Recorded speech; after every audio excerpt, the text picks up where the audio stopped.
pessoal. É o seguinte, vamos lá. Para responder à questão, considere o texto abaixo, uma análise feita por Euclides da Cunha do livro O Ideal Americano, de Theodore Roosevelt, presidente dos Estados Unidos no começo do século XX. Olha só, o Euclides da Cunha, você conhece o Euclides da Cunha? Não. O Euclides da Cunha foi um jornalista que teve uma morte muito trágica, inclusive, tadinho.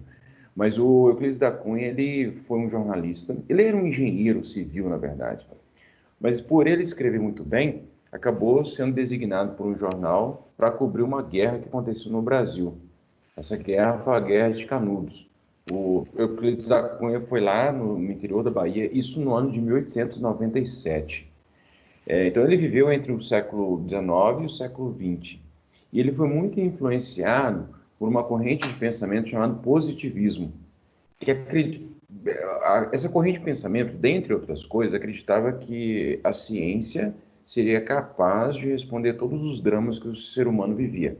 Então, Euclides da Cunha é um cara que acreditava muito no ideal científico, que acreditava que a ciência poderia dar as melhores respostas para resolver todo e qualquer problema que existia na nossa vida. O positivismo acreditava muito nisso. O positivismo influenciou muito o Brasil no final do século XX, desculpa, no final do século XIX, como, por exemplo, é tão influente o positivismo que o lema da nossa bandeira, ordem e progresso, é o lema do positivismo. Bem, então o ideal cientificista do positivismo influenciou bastante o Euclides da Cunha. Bem, o Euclides da Cunha escreveu vários livros. O maior livro que ele escreveu se chamou Sertões, que é sobre a Guerra de Canudos. Mas ele escrevia um monte de coisa, ele escreveu um monte de outros livros e tal. E ele fez, então, uma análise sobre um livro do Theodore Roosevelt, que é o Theodore Roosevelt, é aquele presidente da política do Big Stick, tá? Bem, então, feitos esses esclarecimentos, vamos ler o que o Euclides da Cunha escreveu sobre o Theodore Roosevelt. O Ideal Americano não é um livro para os Estados Unidos, é um livro para o Brasil.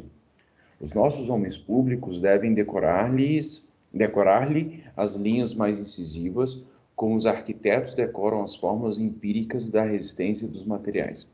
Então ele está dizendo que, na verdade, aquele livro do Theodore Roosevelt é um manual de ensinamento para os brasileiros. E os brasileiros devem aprender com essa lição. Os brasileiros devem se mirar no exemplo do que o Theodore Roosevelt está dizendo para aplicar aqui no Brasil. Ou seja, então, o Euclides da Cunha está achando como bastante interessante ou importante prestar atenção no que o Theodore Roosevelt está dizendo para aplicar aqui no Brasil. Então, é uma concordância. A gente chama isso, Gabriela, de vira-latismo. O vira-latismo brasileiro é aquela crença segundo a qual nada no Brasil presta, só presta o que vem de fora. Então, o Euclides da Cunha, por mais que eu gostasse dele, por mais que eu goste dele e das ideias dele, mas ele também acreditava que o Brasil deveria imitar modelos exteriores, por exemplo, o modelo dos Estados Unidos. Vamos lá. É um compêndio de virilidade social e de honra política incomparável. Ou seja, compêndio é uma coleção de ideias incomparáveis, ideias políticas. Traçou um fanático da força, um tenaz propagandista do valor sobre todos os aspectos. Daí a sua utilidade, não nos iludamos. Bem, ele usa um monte de vocabulário eloquente aqui para dizer o seguinte: olha, esse documento que o Theodore Roosevelt escreveu é maravilhoso, a gente tem que prestar atenção no que ele está falando. Daí a sua utilidade, não nos iludamos. Na pressão atual da vida contemporânea, a expansão irresistível das nacionalidades deriva-se, como de todas as forças naturais, segundo as linhas de menor resistência. Ele escreve de uma forma muito eloquente e rebuscada, difícil de entender, mas se você entende o contexto do finalzinho do século XIX, o Brasil está desesperado. E por que o Brasil está desesperado? Porque o Brasil estava muito atrasado em todos os aspectos. Aspecto político, aspecto econômico, aspecto social, aspecto tecnológico, desenvolvimento industrial, tudo atrasado. Então, a ideia aqui é que Euclides da Cunha está se inspirando no modelo norte-americano para implementar aqui no Brasil. É basicamente isso. Eu não vou continuar lendo, não, senão a gente vai ficar aqui se perdendo em palavras difíceis. A questão é, considerando-se o contexto intelectual e político do início do século XX no Brasil, conclui-se que Euclides da Cunha é a partir de uma perspectiva. Aí, você tem que identificar a perspectiva e tem que identificar o que descreve essa perspectiva. Eu disse para você no início que o Euclides da Cunha é positivista. E aí, esse aqui é um distrator, porque a descrição aqui do positivismo não está correta. Mas aí, para você entender o que o Euclides da Cunha queria dizer, você precisava saber o que era positivismo. Por isso, talvez aí esteja a sua dificuldade. E aqui também tem um outro conceito, que é o idealista, que é um conceito de filosofia, que é bastante difícil também, mas foi muito presente no século XIX. Por que essas opções aqui elas não estão corretas? Vamos lá, a primeira, idealista, pregava a necessidade de o Brasil, por meio de sua elite política, posicionar-se contra a dominação de países pobres, a exemplo dos Estados Unidos de Roosevelt. Essa questão está completamente errada, porque os Estados Unidos não tinham nenhuma discussão a respeito de proteger, de dominação dos países pobres. Lembra que a política da doutrina Monroe, na verdade, é uma grande desculpa para os americanos dominarem os países sul-americanos ou latino-americanos. Então, não havia nenhuma defesa dos países pobres para se posicionar contra a dominação de países pobres, absolutamente. E a descrição aqui dessa questão não é a descrição correta do idealismo.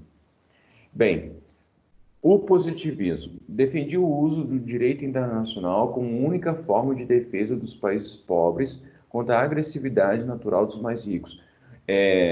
Na verdade, o que o Euclides da Cunha está fazendo, ele está fazendo uma apologia, ele está defendendo aquilo que o Theodore Roosevelt está dizendo.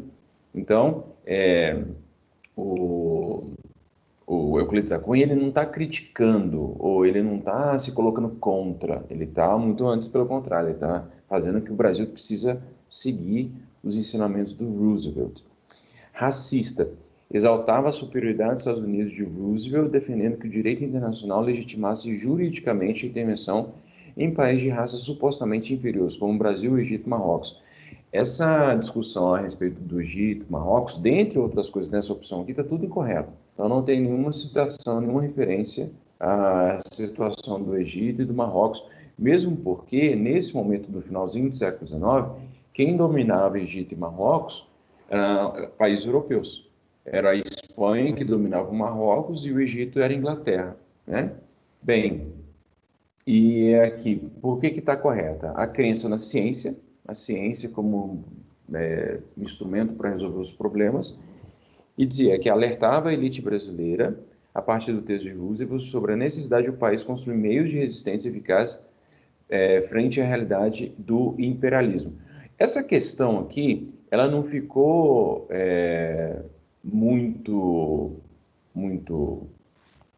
clara, mas é o seguinte, para que o Brasil conseguisse seguir o seu rumo, ele tem que se mirar na fala do Roosevelt para construir a sua soberania. É uma situação até paradoxal. Por que é paradoxal e contraditória? Porque ao mesmo tempo que ele faz uma apologia àquilo que o Roosevelt está dizendo, ele está fazendo um elogio ao que o Roosevelt está dizendo, ele está dizendo que o Brasil precisa investir pesado naquilo que ele tem de melhor. Se tiver alguma coisa boa, ele precisa investir nisso, para o Brasil se desenvolver, para o Brasil em todos os campos, e aí sim evitar que os países imperialistas dominassem o Brasil. Por que ele está fazendo isso? Porque, na verdade, nesse momento, ele não vê uma grande ameaça, ele não vê os Estados Unidos como uma grande ameaça imperialista. Ele vê os Estados Unidos como um parceiro. O Euclides da Cunha não enxerga nos Estados Unidos esse ímpeto imperialista, ele enxerga nos países europeus. Por isso que é de boa fazer uma apologia do texto do Roosevelt, porque ele está utilizando o texto do Roosevelt como um instrumento de combate ao imperialismo europeu. Ok? Uhum. Então tá. Agora a questão 4, né? A questão 4, né? A 4 de março, depois que eu vi a resposta, eu entendi, tipo, por que que era, é que eu tinha marcado a D, porque eu pensei que, assim, a distância, teoricamente, não reduziu, porque foi, tipo, o caminho ficou mais longo, mas ficou mais fácil. Ah, tá. Não, mas a distância é engraçado. Essa questão ela tem essa pegadinha mesmo. Mas a distância diminuiu mesmo porque antes eles precisavam passar lá pelo. É porque a gente pensa na distância. Quando a gente vê a palavra distância, e essa questão ela é bem tricky mesmo, porque a gente pensa assim, não, cara, a distância de Nova York para Califórnia é a mesma. Entretanto, tem uma componente aqui, ó, nas rotas marítimas. E aí, de fato, a rota marítima reduziu, porque antes eles precisavam passar pela América do Sul para chegar lá na Califórnia, e aí agora passando pelo Canal do Panamá fica muito menos distante a navegação marítima, entendeu? Tem... Então é isso. Obrigada. Precisa. Então tá, querida. Obrigado você por ter entrado aqui, não ter me deixado sozinho.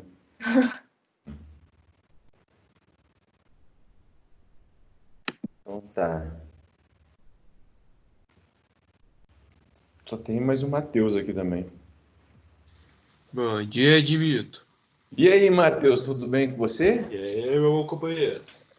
Tamo aí, né? É, Sofrendo os maus agouros dessa pandemia horrível, meu Deus do céu. Demais, você não acredita. Na minha casa, meu vizinho tá fazendo obra, tipo, meu vizinho de baixo. Ele tá fazendo obra o dia inteiro, tipo, com uma britadeira na minha casa, tá? Tipo, desde o dia. Quando a gente entrou em quarentena dia 18 de março. Ficou uma semana sem obra, depois ele já começou com a obra. E até hoje. meu. Não, a melhor coisa, eu e a gente mora no mesmo prédio, só que em torres diferentes. Eu fiquei 10 anos com o vizinho do 10º andar com a britadeira.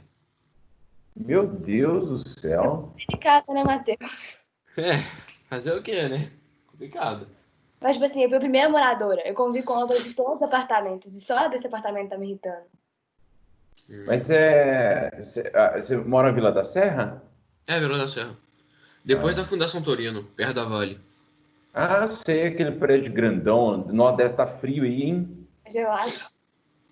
Acabei de acordar, pulei pra cadeira, tô com a janela aberta aqui, eu tô congelando. Eu também. Uma vez eu tava, meus amigos e eu, a gente saiu aí, porque tem essa estradinha que vai até a Vale. A gente saiu correndo por aí, entrou no meio do mato aí, saiu lá em Nova Lima, correndo por aí, por dentro aí. Eu sei, tem uma trilha. Você vai pra esquerda. Aí você passa no meio do mato. Eu já fiz ela também, um pedaço dela. Aí vai sair lá no pico de Belo Horizonte, né? É. É bem boa. Tá, Pois é, aqui no... Pode falar, Gabi. a gente vai estudar alguma coisa, tipo, mais pelo lado político? Ó, agora a gente vai entrar no Brasil. E aí a gente vai ver o processo de independência do Brasil e depois o Império. Então a gente vai fazer isso nas próximas semanas. A gente vai estudar muito o Brasil agora. Que aí depois que a gente está vendo a influência do iluminismo, a gente viu nos Estados Unidos, aí a gente vai ver no Brasil como que o Brasil se comportou. A mesma coisa que a gente fez para os Estados Unidos, a gente vai fazer para o Brasil. E aí depois a gente vai no assunto que é mais, que eu acho mais interessante, porque assim, a minha expectativa é que a gente, pelo menos em algum momento, a gente volte a ter aula presencial. Se for esse o caso, aí a gente vai pegar a parte mais legal do conteúdo, que aí é a Revolução Francesa, as revoluções inglesa, Revolução Industrial e Revolução Francesa. Aí, bem, caso a gente não volte, mas aí a gente vai estudar isso mais para o final do ano. E aí a gente vai falar muito de questão política, porque a gente vai falar, por exemplo, da organização dos três poderes, Ai, por que que os franceses... A Luísa entrou aí, ó. Por que que os franceses propuseram a república e não outro sistema? O que aconteceu?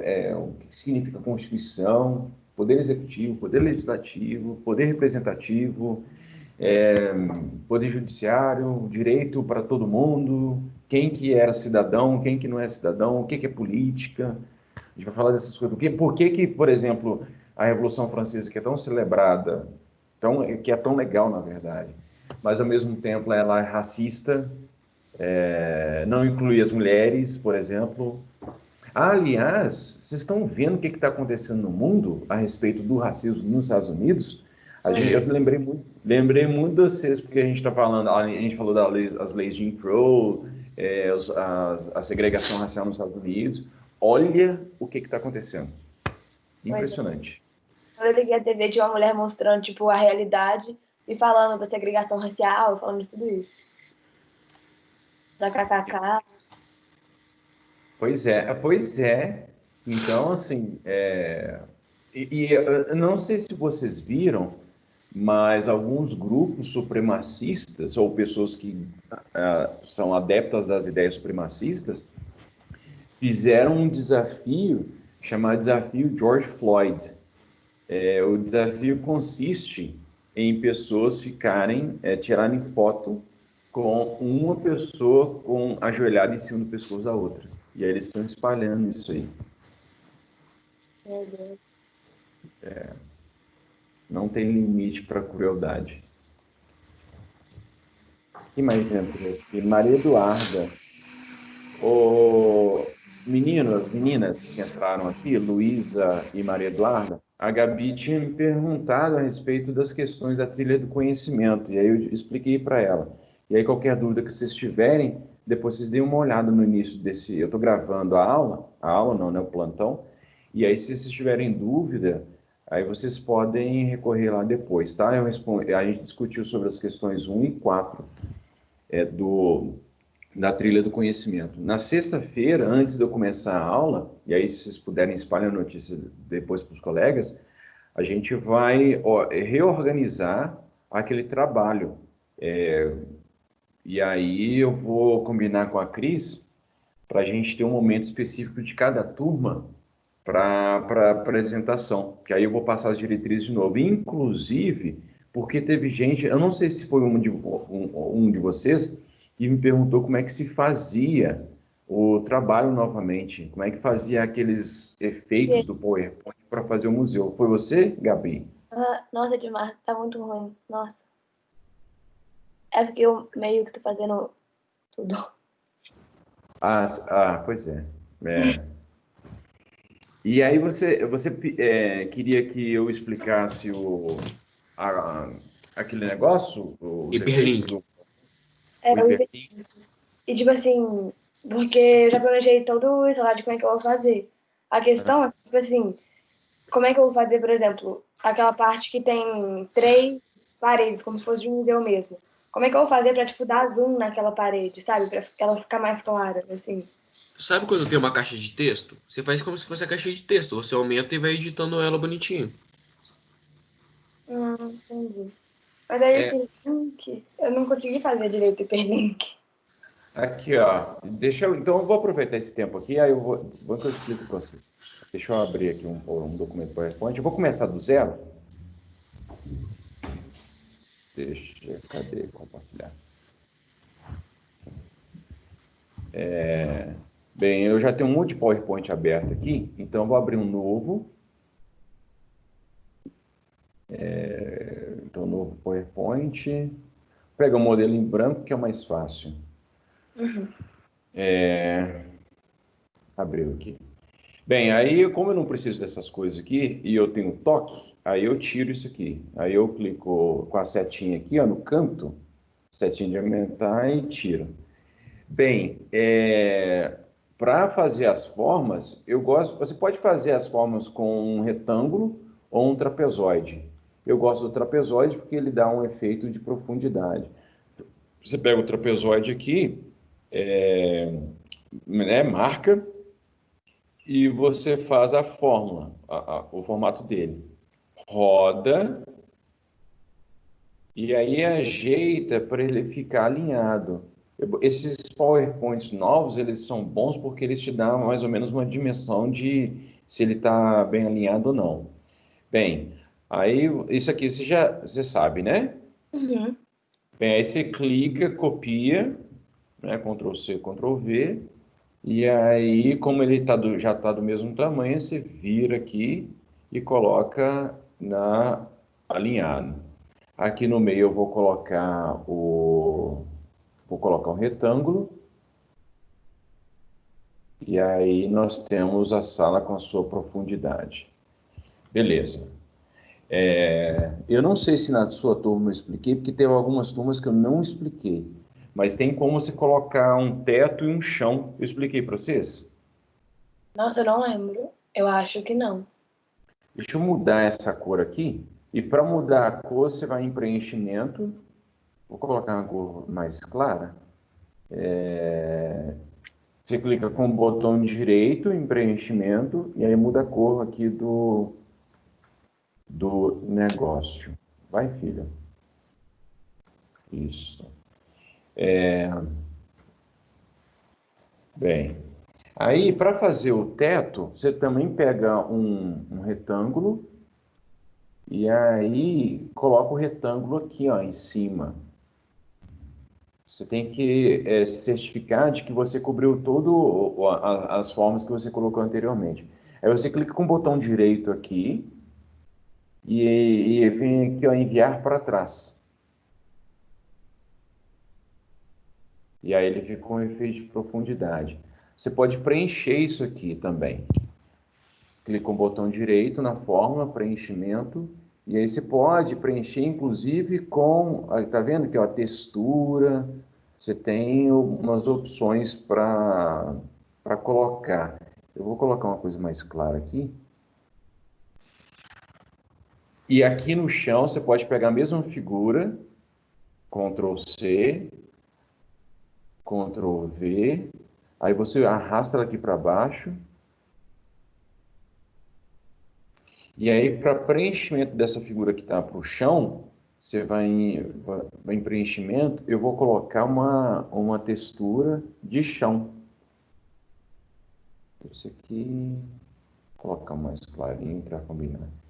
E aí eu faço a mesma coisa, porque ele está sobreposto em cima das fórmulas, as primeiras que eu coloquei, aí eu mando para trás também, enviar para trás.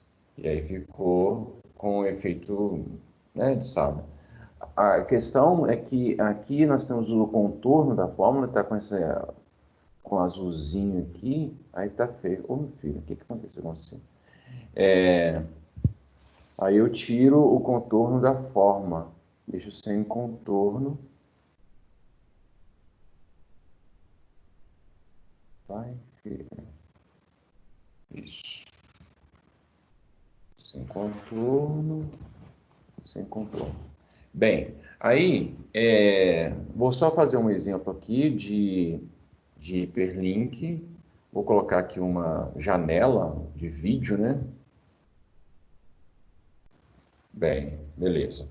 Aí, para a gente fazer uma hiperlinkagem, eu tenho que ter aberto, porque o hiperlink ele pode tanto te mandar para um site, quanto também pode te mandar para um outro slide. Então, antes de eu fazer o hiperlink, eu tenho que ter um site, um slide já criado. Então, eu vou criar um slide aqui, você pode criar com Ctrl M. Vou pegar uma imagem aqui na internet. Sei lá, vou pegar do fogo GIF. Eu pego o fogo aqui. Aí eu tenho que baixar, lembra que tem que baixar. Aí salvar a imagem como. Vou colocar num lugar aqui onde que eu possa identificar. Vou colocar aqui no volume, vou colocar Santo Agostinho. Vai, filho. Nova Lima. Ó, dá muito trabalho, mas quem se propõe a fazer uma coisa direito, ano passado a menina, teve uma aluna, a Ana, que ela fez um museu que eu fiquei impressionado. Mandei até para todas as direções das escolas para ver como é que foi impressionante. Vou colocar aqui, Boring Spherical Hand Size, beleza. Salvei aqui. E aí, vou lá no meu PowerPoint. Botão direito, preenchimento, com uma imagem de um arquivo. Vou aqui no novo volume, que é meu HD externo. Cadê o Santo Agostinho? Oi, filha. Nova Lima. E aí tem um fogo aqui. Ele ficou torto, então para ele ficar no formato normal, eu vou aqui também de novo em preenchimento.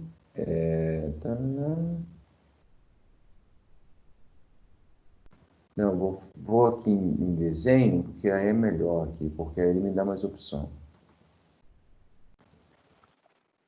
Aqui.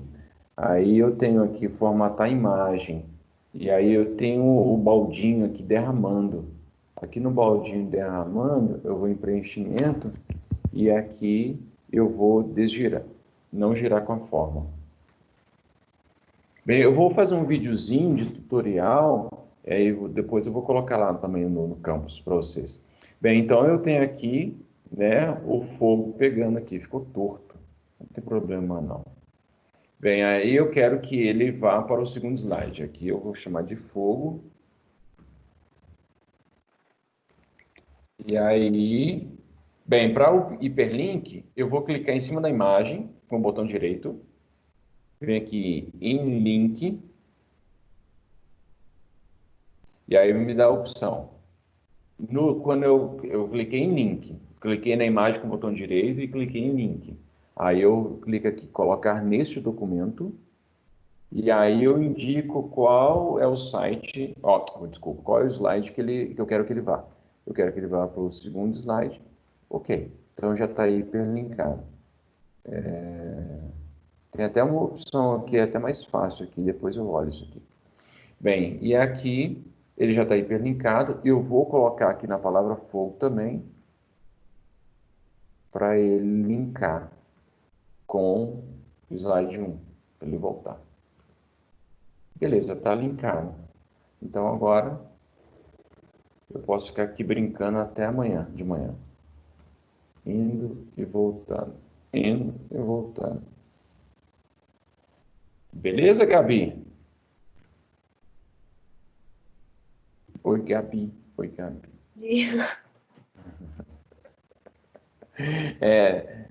Beleza? Você entendeu? Entendi.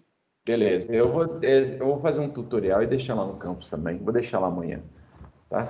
Vou explicar isso de novo, porque aí quando tiver mais gente aqui na sala, provavelmente ser. Eu aproveito também para chamar a atenção da galera para fazer o trabalho. E aí, inclusive, vou dar prazo. Mas eu vou conversar com a Cris para que nos dias da apresentação a gente vai ter só a turma específica para apresentar. Muito provavelmente vai ser em horário diferente desse da sexta-feira. Então aí a gente vai ter que se organizar. Mas aí eu combino com a Cris e aviso com bastante antecedência para vocês, tá? Para a galera, inclusive, inclusive, para mobilizar o restante do grupo para apresentar, eu vou sortear quem vai apresentar. Mas aí eu vou analisar. Então vai ser importante que todo mundo se envolva, a menos que tenha a gente que não esteja participando de forma alguma das aulas, enfim. Aí a gente vê como é que a gente faz isso. Tá bom? Então é isso. Tem mais alguma questão, moçada? Tem mais alguém que entrou aqui? Samuel. Oi, Samuel, tudo bem com você? Só e-mail, Lucas.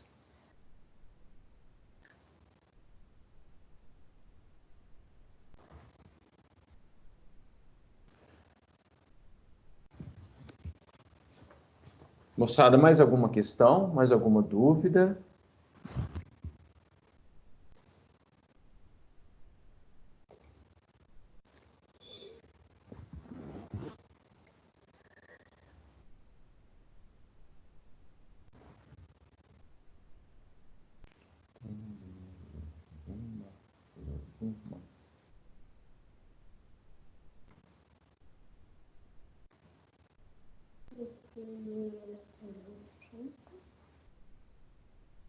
Já deixei aberto aí para não. Deixa eu parar de gravar, senão vai sair outros assuntos.